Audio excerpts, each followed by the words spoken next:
Fiski, Fiski, image légendaire. Ton nom résonne jusqu'aux éclairs. Quand tu traces ta rune dans l'univers, le monde des 12 devient ton repère. Salut les frérots, dans cette vidéo-là, je vais vous montrer un combat en 2 contre 2 avec notre ami Perlin, un héliotrope. On s'est fixé comme objectif, en fait, de débuter une série. En fait, ça va être de rush le podium 2 contre 2 d'ici la fin de la saison. Donc, on va essayer de prouver à tout le monde que les Hypermages est une classe quand même très forte et très sous-estimée. Donc, dans la vidéo, on va se battre contre un Sadida. Ce qui est vraiment important contre un Sadida, ça va être de jouer avec la surcharge, l'empreinte, la propagation, bouclier élémentaire, évidemment. Ça va nous permettre d'accumuler un maximum de runes sur le terrain et ensuite d'empreinte pour lancer une attaque assez explosive, merci, qui peut littéralement one-shot les Sadida et leurs teammates, tout dépendant. Je voulais aussi vous dire au passage que j'ai fait énormément de vidéos. Par contre, c'est impossible pour moi de toutes les filmer et de les commenter, en fait, parce que ça me prendrait beaucoup, beaucoup trop de temps. Par contre, si c'est quelque chose qui vous intéresse, je pourrais les poster avec une musique, des compilations. Donc, laissez-moi là savoir en commentaire si c'est quelque chose qui vous intéresse. On va passer à la vidéo. Allez, c'est parti. C'est parti. Là, on va être contre un Sadida et un Feka. Donc, c'est vraiment une compo assez cancer avec beaucoup de ralentissement et beaucoup de survie. Donc là, on va jouer avec un d'origami pour avoir un peu d'esquive PM et aussi on va jouer avec le chien tigré pour avoir environ 100 d'esquive PA. C'est vraiment très important contre les PK parce que c'est vraiment très pénible de jouer avec 6 PA en moins à tous les tours. On va être avec notre collègue un héliotrope. Donc, il va nous booster. On va essayer de jouer avec du placement et tout ça. Donc là, dans cette partie-là, je vais essayer le plus possible de poser des runes pour venir mettre ma surcharge. Là, en fait, aussi, ce qu'on va vouloir faire le plus possible, ça va être de venir debuff les boucliers. Là, ça qui est vraiment bien avec notre composition, c'est que j'ai du debuff avec la déflagration. Lélio aussi a du debuff avec la conflag, donc la conjuration, pardon. Donc, ça va être vraiment important de debuff en priorité et ensuite d'éroder. Parce que depuis la nouvelle mage, en fait, l'érosion passe seulement après les boucliers du FECA. Donc, c'est pas intéressant pour moi d'éroder et de taper sur les boucliers, vu qu'on tape avec plusieurs lignes, donc on fait vraiment pas beaucoup de dommages. Donc, on va vraiment vouloir debuff le plus possible en priorité et ensuite éroder. Là, en début de partie, je vais vouloir rush. Je vais même me dire que je peux sortir le Sadida de l'Égide directement. Donc, c'est ce que je voulais faire au départ, mais en fait, je vais me rendre compte que le Sadida, il joue juste après moi. Fait que je vais changer d'idée, je vais le debuff un coup et je vais tout de suite lui mettre un petit kick PA et de l'érosion. Donc, on n'a pas peur de rush en début de partie. Le jeu du Sadida, il n'est pas vraiment très posé, donc il n'y a pas de problème, il n'y a pas beaucoup d'armes. Là aussi, on voit que Sadida, il joue aussi en pre-tech. Là, les deux, on est infectés. Ils commencent à nous kick des PM. Donc ça, c'est plutôt chiant. La compo Sadida et Feka, c'est vraiment chiant quand même contre un Hélio parce qu'ils vont pouvoir facilement bloquer les portails. Là, les invoques, en fait, on veut pas nécessairement les tuer. On peut le faire, mais c'est pas une obligation, en fait, parce que je vais pouvoir m'en servir pour stacker un maximum de runes pour envoyer une très grosse surcharge derrière. C'est sûr que la surpuissante, dans ce cas-ci, est quand même vraiment très, très chiante, car il joue avec un FK, donc les deux à nous retirer des PM, ça fait qu'on se retrouve avec pratiquement pas de PM, donc on va quand même décider de tuer la surpuissante.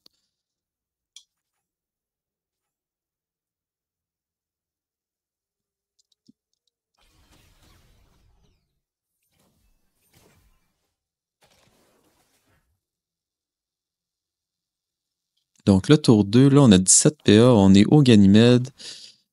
Et là, on voit que malgré le fait que j'ai 100 d'esquive PA, il nous retire 7 PA sans aucun esquive. Donc c'est pour ça que c'est vraiment important.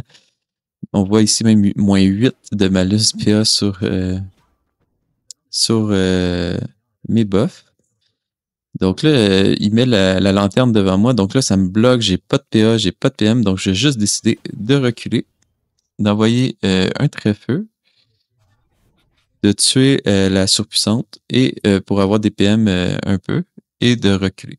Donc là, j'y vais tout le temps avec des runes feu pour essayer d'avoir des téléportes le plus possible sur la map. J'aime vraiment ça, avoir le plus d'options possible.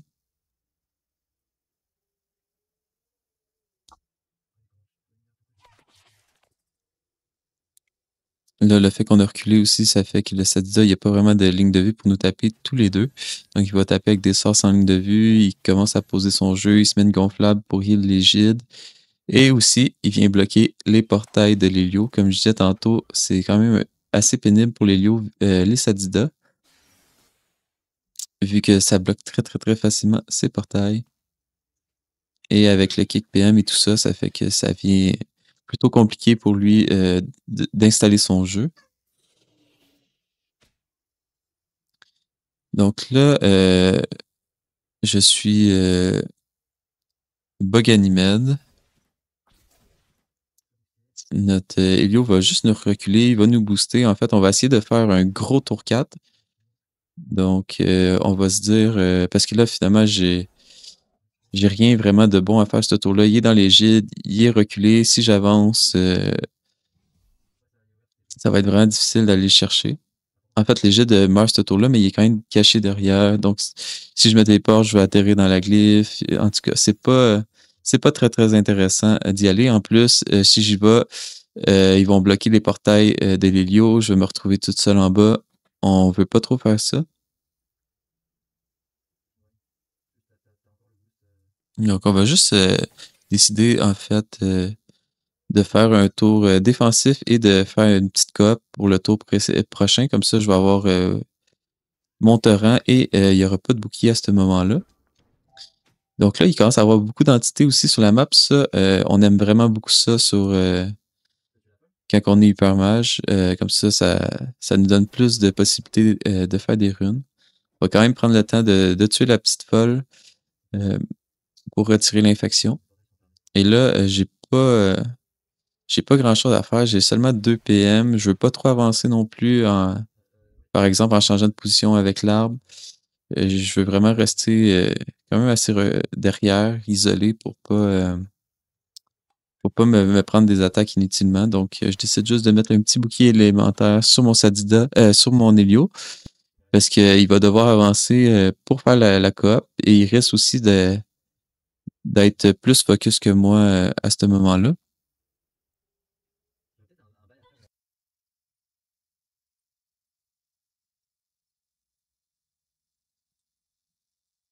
Donc, il kick des PM, il invoque sa folle, il bloque le portail avec une gonflable.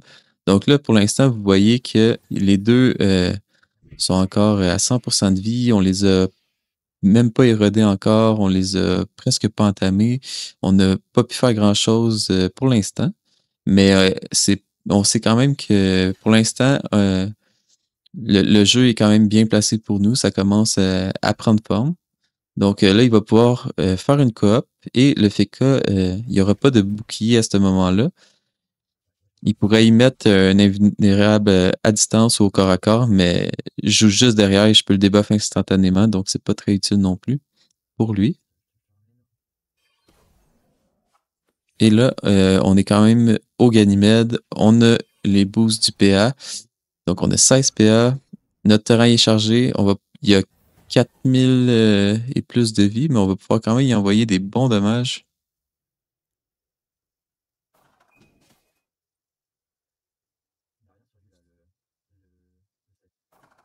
Donc le FK, il ralentit notre Hélio au maximum.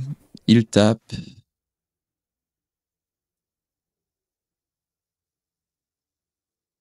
À ce moment-là aussi, je regarde un petit peu avec mes propagations pour voir ce que ça me donne, mais c'est vraiment pas très intéressant. Et comme j'ai 16 PA, je suis quand même boosté. Je vais juste décider euh, de tout envoyer sur le Sadida et de les roder aussi. Donc là, il n'y a pas de bouclier, donc on va pouvoir y faire très mal.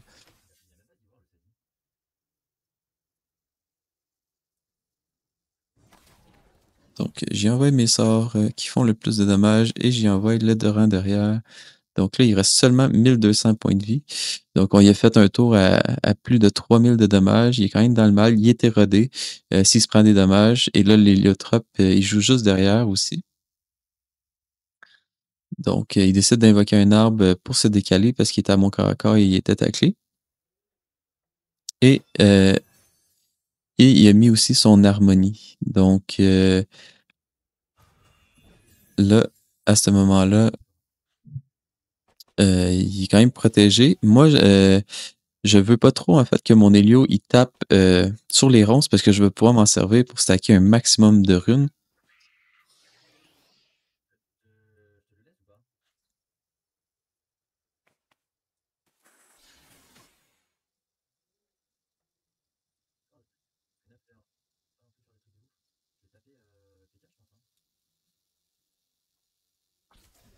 Donc, vu que je veux pas qu'il tape, je lui dis en vocal d'ailleurs, et à ce moment-là, on décide juste de mettre de la pression sur le PK parce qu'il n'y a pas de bouclier sur lui non plus, et en même temps, ça fait des sorts de vol de vie, ça heal un peu l'Hélio, donc c'est parfait.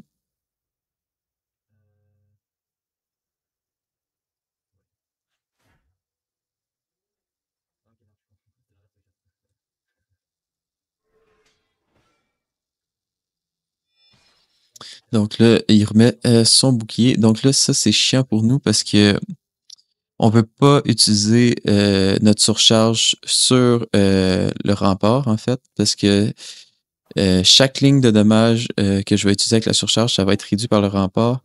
Donc, je vais juste préparer, en fait, pour le prochain tour. Donc, ce que je vais faire, c'est que je vais venir taper ici et je vais mettre un maximum de runes. Donc, je vais aller. Au début, je me dis terre, mais après, je décide de le mettre en feu pour avoir une éventuelle téléportation. Ça va être encore mieux. Donc, on fait la propagation et on met un maximum de runes. Donc là, on a énormément de runes sur le terrain. Donc, ça va faire très, très, très mal. Il faut seulement débuff, en fait, un tour avant que j'envoie ma surcharge. Comme ça, ça ne va pas réduire les dommages sur chaque ligne. Donc, ça, c'est vraiment très important. Donc là, veux pas, quand ça va beaucoup d'arbres, le Sadida, il envoie une force de nature sur nous deux qui tape à presque 1000 sur l'héliotrope. Là, il y a l'égide aussi à tuer. Donc, ensemble, on va décider que le meilleur jeu à faire, en fait, ça va être de tuer l'égide et de placer un debuff sur le Sadida et un debuff sur le Feka. De cette façon-là, rendu autour de Feka qui joue juste après l'Hélio, les deux se retrouvent sans rempart. Donc, ça veut dire que moi, à ce moment-là, je peux placer ma surcharge soit sur le Sadida ou sur le Feka. Donc, je vais avoir vraiment le choix. Là, ici, il va essayer de défendre avec une invulnérabilité à distance, mais j'ai même s'il me retirait toutes mes PM, par exemple, j'ai beaucoup, beaucoup de runes feu, fait que je peux me téléporter facilement, lui placer un debuff. Donc, c'est pas très, très grave pour nous. Mais là, il va vouloir continuer à taper l'héliotrope. L'héliotrope, il reste un 1800 points de vie quand même. Donc là, moi, à ce moment-là, je sais que je peux tuer le Sadida très, très, très facilement à ce moment-là. Donc, je vais y mettre une petite vulnée et derrière, j'envoie la surcharge qui le one-shot. Il n'y a même pas eu toutes les lignes de dommages, en fait. On peut pas voir tous les dommages affichés parce que vu que c'est par rune, aussitôt que la rune va tuer, en fait, on ne verra pas tout, mais j'aurais mis, je pense, encore plus de dommages parce que j'avais des runes de d'autres éléments, puis ça a seulement fini avec les runes feu. Fait qu'on n'a même pas vu les autres. Donc, ce mode-là, très, très, très, très efficace de jouer la surcharge contre les Sadida. C'est pas parce qu'on est en mode multi, les gens, parfois, ils pensent que quand on joue multi, on peut pas jouer avec la surcharge, mais au contraire, ça fait extrêmement mal. Et en plus, l'avantage, c'est qu'avec le bouclier élémentaire, on peut avoir des runes de tous les éléments sur le terrain et peu importe l'élément, ça va faire extrêmement mal. Donc, voilà pour la vidéo, les frérots. Si vous aimez le contenu, continuez à liker, à partager, à commenter, à vous abonner. Allez. Oh, Fisky, image légendaire. Ton nom résonne jusqu'aux éclairs. Quand tu traces ta rune dans